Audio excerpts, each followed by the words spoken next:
Hello, and welcome to our cloud computing assignment demonstration. In this presentation, we'll cover an overview of the web application that we have developed, including its core functionality and how the clients interact with it. And we'll go through some of the key cloud services that we've implemented. Let's get started. So firstly, I will describe the architecture that we've developed through the use of this diagram.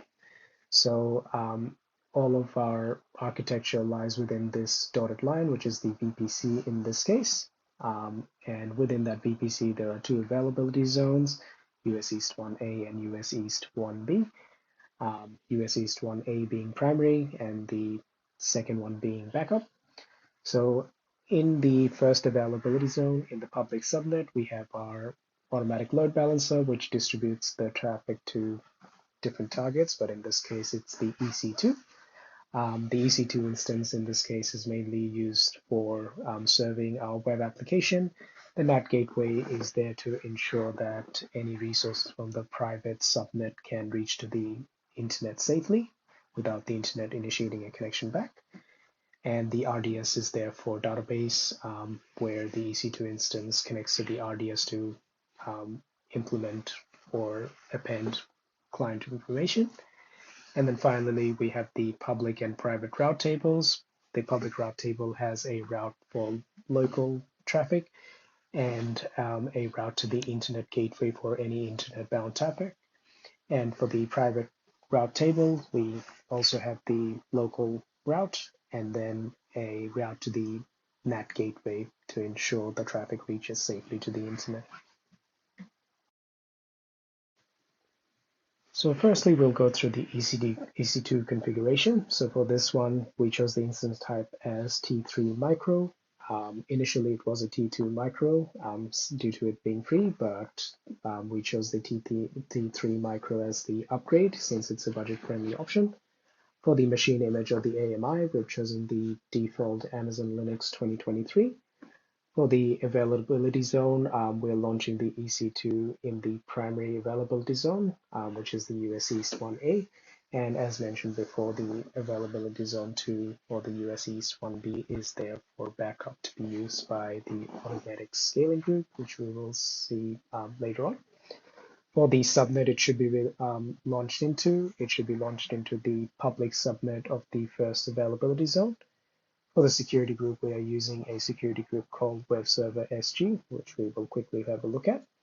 So this security group is responsible for any sort of inbound and outbound traffic from the EC2 instance.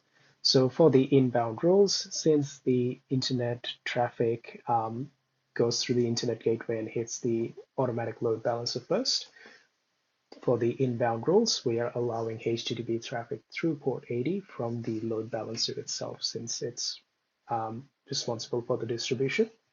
And then for the outbound rules, we are allowing traffic to any IP address on the internet.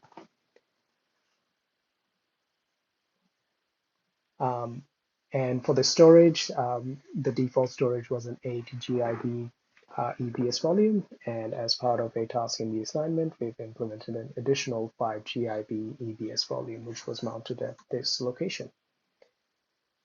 Here are some of the screenshots from the EC2 configuration.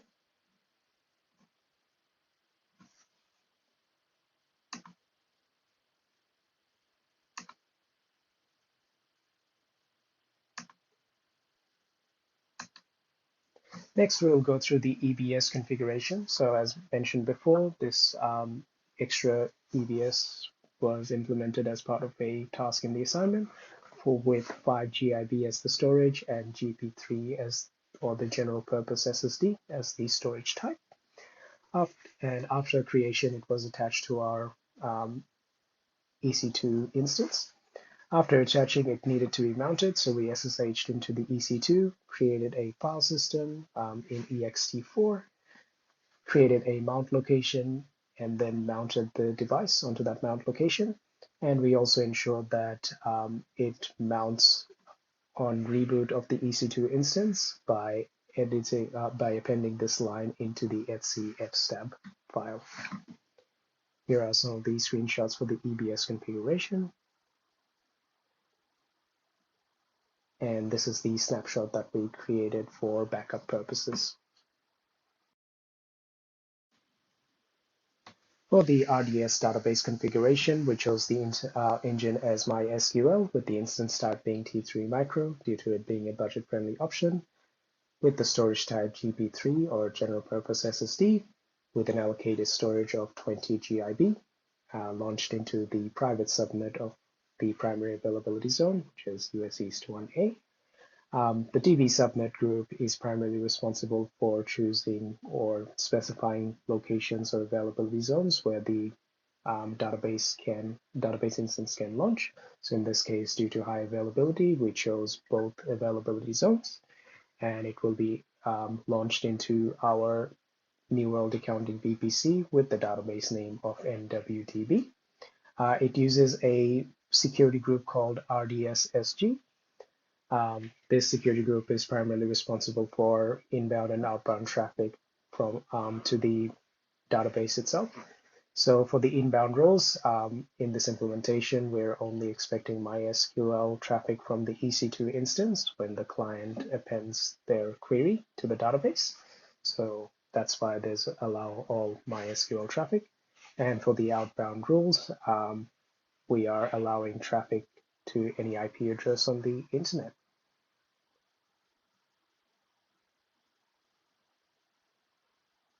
Here are some of the screenshots for the RDS implementation.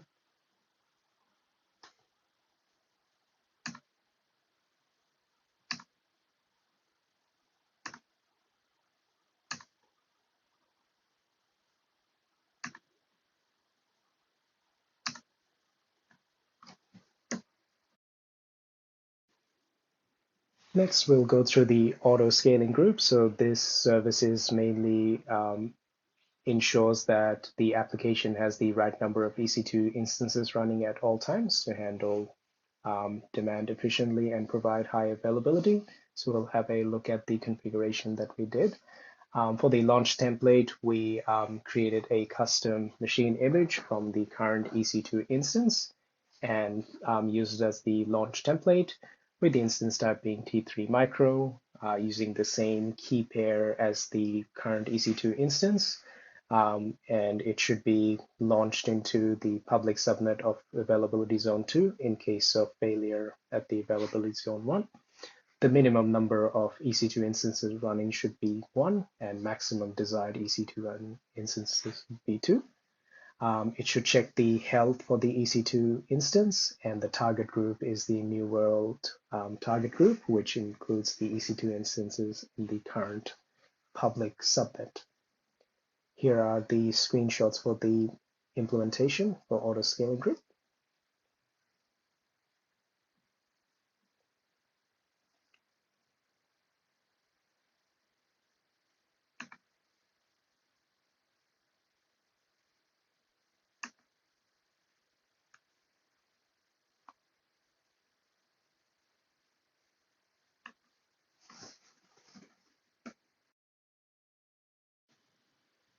Next, we'll go through the automatic load balancer configuration. So automatic load balancer is designed to distribute incoming web traffic across multiple targets like EC2 instances, containers, or Lambda functions.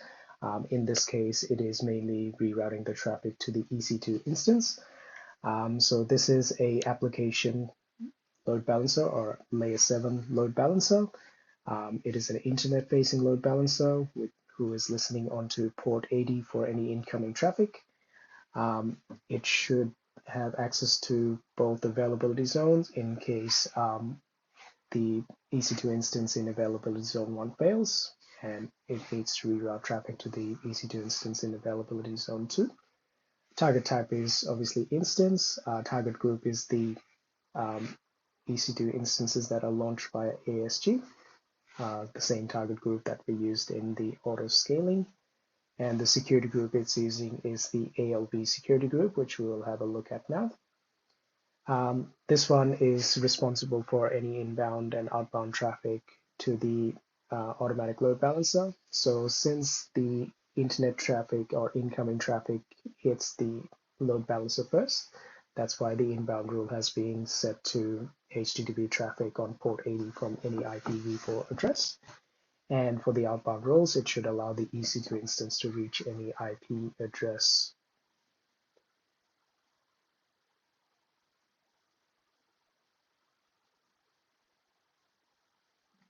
Now we'll go through some of the screenshots for the automatic load balancer configuration.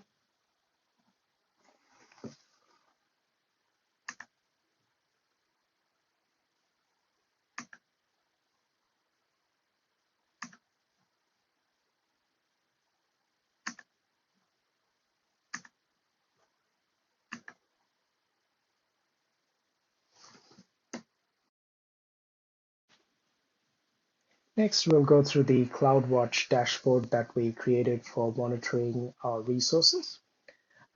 So as part of this dashboard, we've included a couple of the monitoring metrics, such as CPU utilization. It looks at how much of the CPU on the EC2 instance is being used.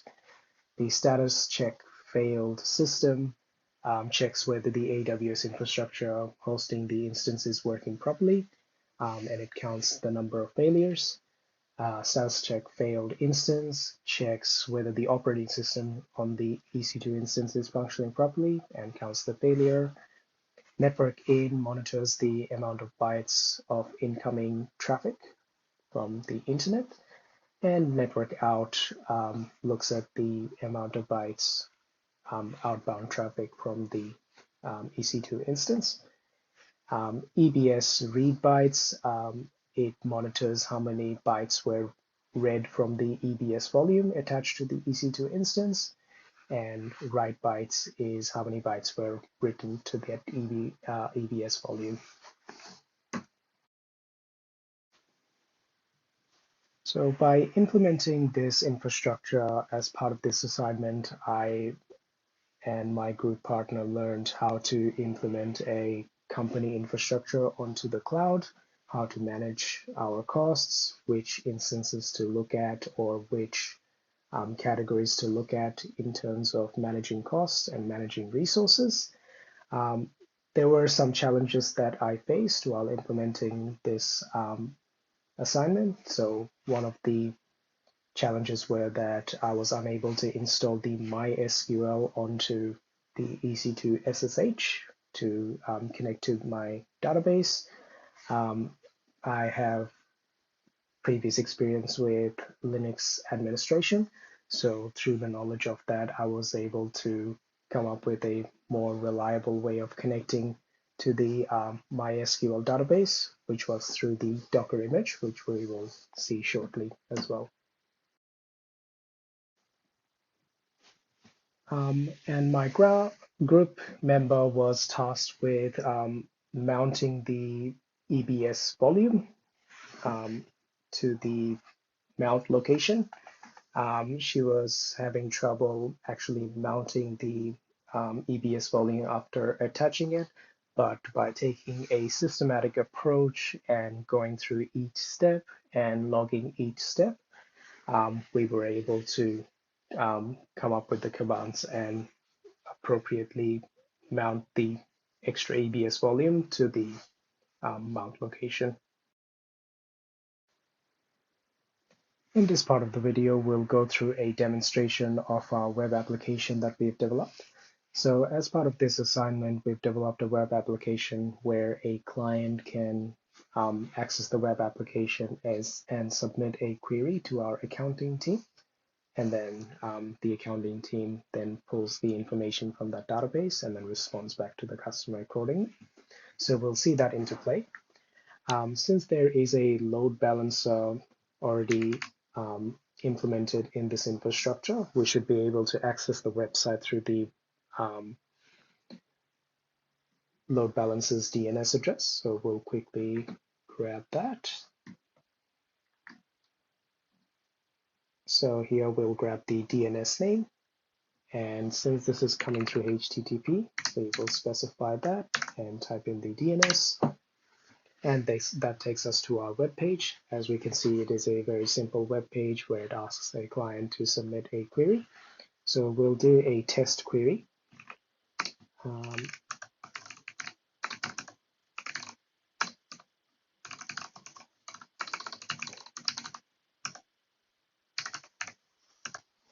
and we will say demonstration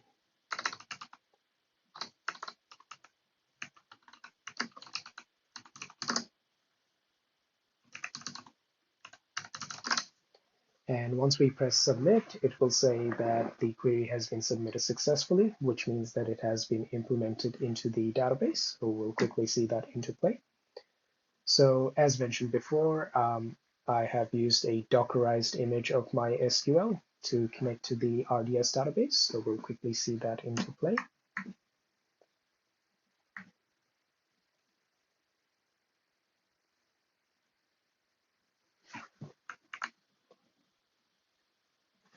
So I use this command to connect to the database. I'll go through it quickly. So it runs a Docker image of MySQL on the latest version, connecting it to, and then using MySQL, we're connecting to the RDS database endpoint through port 3306 as user admin, and it should prompt us for a password. So let's see that in action. And it does prompt us for a password. So we'll type the password in.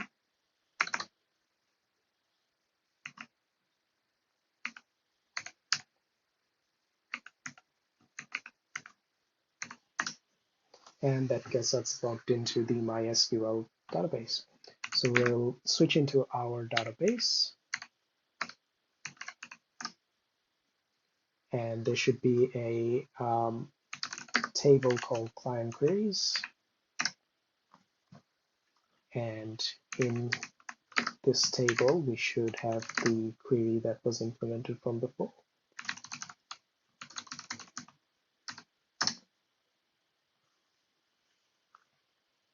And as we can see here, this has been implemented into the database itself. This was for testing purposes from the previous video. Thank you for watching.